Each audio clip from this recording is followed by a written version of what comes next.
Hey Waffle Gang, I do hope you are well. My name is Mark and today we're checking out some more Reddit stories, and if you do love a Reddit story, why not consider hitting that like, subscribe, maybe that notification bell too, and let's crack on with today's first story. Much love guys. Now, today's first story comes from a throwaway account and it says, am I the arsehole for telling my dad I plan on never speaking to my brother once I turn 18? I, 16 male, will keep this as short as possible. My mum and dad divorced when I was 4. I lived with my mum until I was 14 and my brother lived with my dad.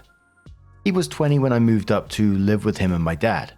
I have another older brother who still lives with my mother, but he isn't relevant in this other than the fact that I am much closer with him. I had to move in because my mother couldn't take care of me. My dad happily let me come live with him. I think the only other relevant backstory is that I have SPD, sensory processing disorder. This affects how sensitive my hearing is. High-pitched and loud sounds are almost painful for me. My sight, very quick moving objects and flashing lights can overwhelm me, and my touch. I can't stand certain textures or random, unworn skin-on-skin contact. Everyone in my family knows this and is very accommodating, which I'm always incredibly grateful for. Everyone except my brother. He plays extremely high-pitched audio in my ears randomly. He'll flash lights in my eyes. He's even told his friends I love hugs so much, and I'm really happy when people randomly hug me. I'm not. It's been like this for the 2 years I've been living with him and my dad, and it's only gotten worse. Most recently, he called me to his room, saying he was hurt and needed help, and when I ran into the room, he played his speakers as loud as they could go, and turned on strobe lights that he has for whenever he goes to a party. I completely lost it. I felt like I was underwater. I remember scratching my ears and around my eyes, but other than that, I don't remember much. My dad came and helped me and told my brother not to do it again. My dad always speaks to him about it every time after, and he always says he won't do it again, but he always does. Yesterday was a breaking point for me. I've been downstairs baking with my dad, when he came in and said he was having some friends over, in the back garden with social distancing. My dad said that's fine, and my brother asked if he could take out his speaker and put the lights on. Dad asked me if I was okay with that, and I said yes, as long as I got plenty of notice. My brother screamed at me saying, "Oh my god, for once in your life, can you be fucking normal? I shouldn't have to warn you of anything, you're so fucking annoying." My dad asked him to stop shouting, and he did. He left, and my dad asked if I was okay, and I told him, why does it matter if I'm okay or not? I've dealt with this for 2 years, only 2 more, and I never have to speak to him again. My dad got upset. He's very close to his 3 brothers, my uncles, and thinks I should just forgive him to patch things up. He said he was disappointed in me for thinking about cutting my brother out of my life. I was always considering going no contact with him because of everything he's done. But after what my dad said, I can't help but think if I'm overreacting to this. Would I be the arsehole for cutting him out the day I turn 18? Absolutely not the arsehole in this situation, and that's absolutely infuriating. He's deliberately targeting your SPD to cause you pain. You know, that's not normal sibling rivalry, it's just flat out abuse. Dude is 22 years old, and choosing to hurt you in this way is just so disgusting, and your dad at the moment is failing to protect you. It's as simple as that. And it's one of those situations that we see time and time again in this, where you're not being protected in this. You've dealt with this for 2 years and you want to protect yourself, so going no contact when you turn 18 is, I don't blame you at all. And I would simply turn that disappointed comment back around on your dad, that you're disappointed in him for protecting him when you're the one who's being abused in this situation. But Crazy Craft Mum says not the arsehole. Honestly, it sounds like he is jealous. He was an only child for many years. Then you move in. With you having SPD, he probably sees it as your dad coddling or favoring you. The dynamic of the family/living situation is different than what he is used to. He is an adult. What he is doing is harassment and could get in serious trouble. Your brother needs a wake-up call, and soon. Plain I See You says not the arsehole. What he's doing is abusive and your dad has allowed it for years on end. He's just as much of an arsehole. Moon Klutz says not the arsehole. I also have sensory processing disorder, and my sister has always been a real jerk about, well, everything, including doing things like saying, I know you hate hugs before hugging me. A lot of her BS stopped when I drew firm boundaries. Why wait? Stop talking to your brother now. Don't go to his room. Pretend he's a poltergeist. Just stay the heck away from him. And tell your dad he can either enforce real punishment for your brother or he can also lose you at 18. He's not parenting. He's just sticking his head in the sand. So it was 2 months after this post that OP came in with an update and says so much has happened since I posted this. So I wanted to come and let you know I'm currently typing this safely from my mother's. Whilst my other older brothers chucking popcorn at me to catch in my mouth. Thank you so much to everyone who commented and messaged me. What James, fake name, did to me never registered as abuse until it was pointed out to me. I wouldn't have had the courage to do what I did without all of your support, so thank you for saving my life. After reading the comments, I decided to give my dad one last chance to put an end to James's behavior. I sat him down and told him that what he was doing to me was physically painful. How would he like it if someone smacked him and pinched him constantly? He told me he was sorry I felt that way, but I also have to understand how difficult it is for my brother to adjust to having another person in the house. I saw red. I lost it.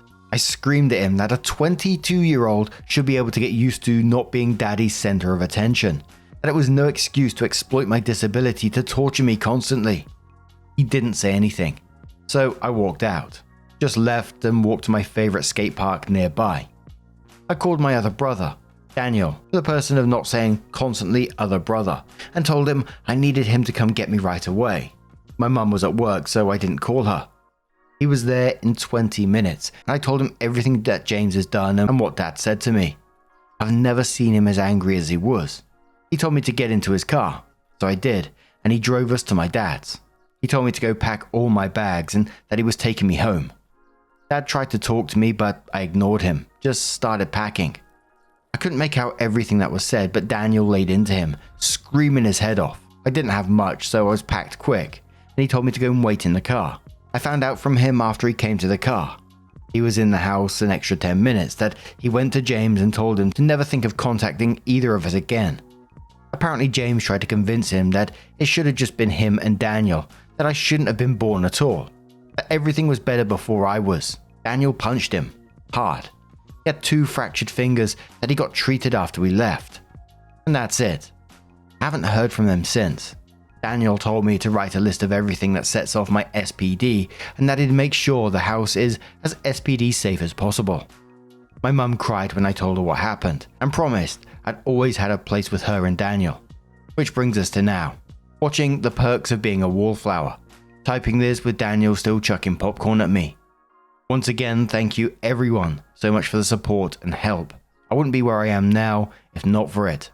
Be safe everyone. Ugh, the dad's response in that update was sadly predictable. You know, it's hard for your brother to adjust. Again, instead of looking at your 22-year-old torturing your son with SPD with strobe lights and you're worried about his feelings. But bloody good on Daniel in this situation. You know, I'm usually someone who says, you know, punching someone isn't going to really do much. But I'd be lying if I said that I wasn't happy with the way that Daniel dealt with that. But what do you guys make of this situation? Let us know your thoughts down in the comments below. Let's move on to another story. Now, our next story is one from a couple of years back. It was around the times of lockdowns, etc., etc. So you might see mentions of COVID throughout the post. And some warnings before we do get into this one, especially if you're eating or anything like that, you might want to avoid this one. This has accusations of sexual assault, detailed descriptions of shit and fecal matter. So if you do want to skip it, please feel free to do so. Timestamps are down in the description and along the timeline below. And this one's from CaughtShitHanded, who says, "Am I the arsehole for cleaning poop off my female friend?" I'll try to make this short, so here it goes. I'm a 30-year-old married man who recently had a party at our place for some close friends after COVID. 7 of us total.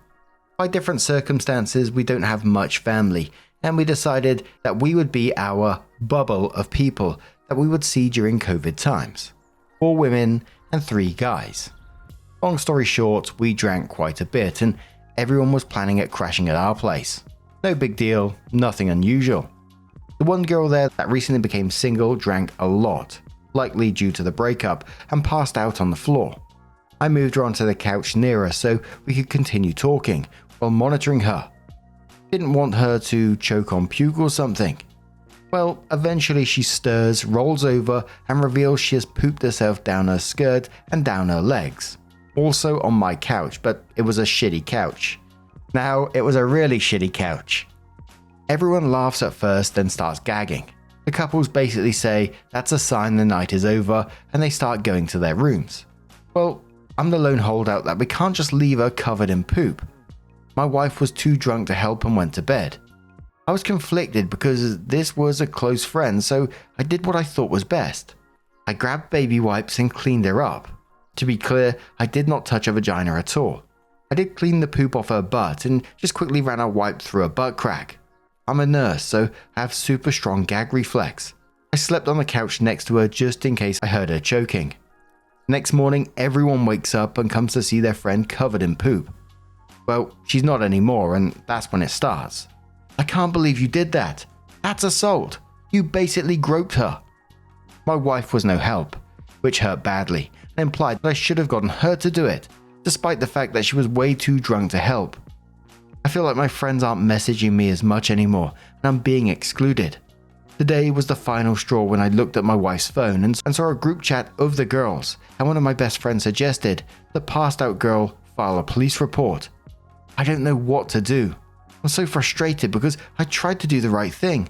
I'm a goddamn nurse. Cleaning poop off someone is so clinical and practiced, it's almost routine at this point. Jackdaw says to this one, what did the person who made dookie in her pants say about the situation? You're only the arsehole if she believes you assaulted her. If not, then you literally were just helping a friend, so they wouldn't have to sleep in their own shit all night. Opie says she didn't say anything day of, but she seems conflicted in the messages. She's almost seeming receptive of filing a police report. Matthew says, not the arsehole. That said, I'm disappointed in the behavior of your friends and wife. They suck. You didn't mean to offend anyone or hurt anyone. You did what you thought was best and given your background and the situation. That also said, have a lawyer's number just in case they pursue this further. It sucks that I even have to say that. Opie says this comment broke me. I can't believe I have to consider having a lawyer right now. Someone asks if the woman was pretty. Opie says, my wife is insanely more attractive. She's pretty, but nothing I would risk my wife over. Edit. I responded to this without thinking. Yes, she's pretty, but if she was a horrible ogre of a woman, I would have done the same thing. Same as if it was a guy friend or anyone. I hate to sound like a mindless drone, but I have so much training for things like this, it's almost autopilot. I don't really know how to articulate it better. Pickle Thief says, not the arsehole, you're a literal nurse and clean up someone in as much of a professional way as possible. I can understand them feeling embarrassed, but I don't see that as assault. You cleaned up your friend's shit. You're the MVP of friends. Opie then added an edit within the same post and says, edit, everyone is asking. Not same couch, same room, different couch. Sorry, that was fake. The girl who had the accident was horribly embarrassed the next day and left shortly after. I didn't harp on it because I was trying to not embarrass her, even as everyone was calling me out. I apologized day of, which in hindsight kind of makes me look guilty of something. Edit 2, I didn't expect this to become so big. I had to sleep, so that's why the lack of replies. Basically, I tried to answer the questions I saw over and over. I'm in Canada, so when I said post-COVID, what I meant is my province is introducing social bubbles of people that interact with only those specific people. I recognize that COVID is still very much a pandemic. I've also seen a lot of people mentioning that I should stop associating with those people. This makes sense, except for the fact, I'm not sure I mentioned, we all became close because we don't have other family. They are really all I have. My wife was one of those close friends before we got married, which is why she still has those private chats, I guess. We also have a young child together, which is why I had baby wipes in the first place. So leaving my wife really isn't an option. I'm even entertaining, despite the literal hole I feel in my chest over this. And no, this may be a horrible thing, but I didn't have permission to read my wife's phone. She got a message on her phone. I picked it up and unlocked it from my face. Her face unlocks my phone as well. We don't really have secrets that way. The messages were right there, roughly 10 back and forth, and I couldn't help but read them. I know that's a violation of her privacy, and I wouldn't normally do that. I appreciate a lot of people saying that I was okay in my actions, but this will be the last response I make on this. The negative comments and messages I've been receiving privately are too much to take. The positivity sent by some people is outstanding, and I'm so thankful. I can't keep reading messages that I'm a rapist or that I sexually assaulted my friend. After the pandemic, working insane hours, taking care of a baby, and now this, I'm emotionally drained to a point I've never been to. Mods can lock this if they want, and thanks for your support. So it was 3 months after this that Opie updated and said, "Hi all. I apologize for a long delay. I meant to update sooner, but I just couldn't find the energy. I tried to touch the important parts. It's been a whirlwind for a few months and I can't believe where I'm at now. I spoke with a friend that I cleaned up a few weeks afterwards privately. Good news on that front. She was actually horribly embarrassed and wasn't upset with me at all. She was grateful that I'd cleaned her up and apologized for the couch, which needed to be replaced anyway, so no big deal. We started talking afterwards a bit more openly, and that's where everything fell apart. I mentioned that I saw comments on my wife's phone about calling police and filing a report. Well, as much as it hurts to say this, due to the speed I read the messages at, I misunderstood. It was my wife that suggested it, not one of the other girls I had thought. The friend showed me the conversation on her phone and let me read through it. Honestly, devastating. I could feel my heart drop into my stomach and I just felt cold. Turns out my wife has wanted to leave me for a while and she tried to capitalize on this as a reason. We have tried online webcam couples counseling the last 2 months, but I can't shake the feeling of being betrayed. It's over. We unofficially split 2 weeks ago, but have not announced our separation. I'm speaking with a lawyer for what I need to do for a divorce, something I never thought I would deal with. I walked away with enough money to rent a small place, my vehicle, my clothes, and my phone. I can't bring myself to take anything from her, so I gave her the house, 95% of our bank account, and she kept her SUV. I'm still in love with her and I just want her to be safe in a comfortable home without anything to worry about. I make good money, so I'll be fine eventually. Our friends know something is going on but aren't 100%. The suspicions are definitely there. I take some solace knowing that she was planning to leave me regardless, and my actions likely had little impact other than being the match that she needed to start the fire. I'm sorry if this isn't the update you wanted, but I guess sometimes things don't work out with a storybook ending. This isn't all bad though. I'm still optimistic for the future. I don't want to date. Jesus, how do you even meet girls? And I don't want to do anything but bury myself in work, which is plentiful due to COVID. I've signed up for double shifts everywhere possible and may take another job just for the distraction. Hopefully everyone is safe during COVID times. It's real, wear a mask and social distance, and thank you for the responses. I appreciate both the positive and negative comments. I think at the end of the day, if the situation happened again, I would still do the same. I believe I'm a good person and that I acted with the best intentions. At the end of the day, I didn't have to live with anyone but myself. I'm proud of me. I found the end of this one particularly annoying, that she gets away with everything after what she did. If you think about what filing a police report would have done to a nurse's career, she was willing to let him potentially face criminal charges, lose his job as a nurse, and become unemployable as well. For her to walk out of this marriage with what she wanted and a whole lot more in terms of the house, 95% of the bank account, and kept the car as well, it's just like, gee bloody whiz. But what do you guys make of this situation? Let us know your thoughts down in the comments below. What would you do in it? Do you think you made the right choice, or would you have done something else? Let us know your thoughts down in the comments below. Now, just a huge thank you for being here today, getting involved in the stories, your love, your support, your time. It always means the absolute world to me. So thank you so much for being here, and hopefully I'll see you in the next one. Take care and much love. Wake up, get up, stretch my legs, eat some breakfast, milk and eggs, brush my teeth up, wash my face, throw my clothes on, start my day. Wake up, I can smell the smoke from the bacon. Let's go, see the sun shining from the windows. Okay, I know that today'll be a good day. Okay, I I know that today'll be a good day.